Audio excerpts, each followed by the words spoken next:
Por segundo ano consecutivo, o Departamento de Cultura da Pobra volve a organizar unha andaina para conmemorar o Día Internacional dos Monumentos, co fin de divulgar o patrimonio local e dar a coñecer os espazos relacionados co Ronsel Valle Inclaniano.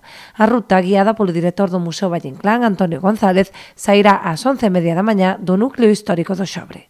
Empezarase, como podes ver no cartel, na parroquia, no núcleo histórico do Xobre.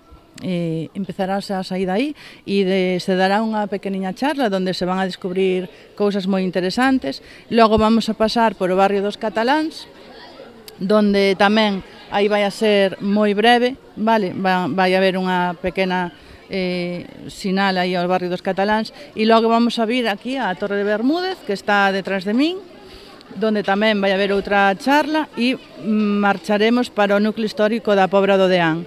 E aquí teremos a visita ao Pazo do Couto. Actividade de balde, pero preciso inscribirse previamente no Museo Pobrense ou no teléfono 981 83 1662.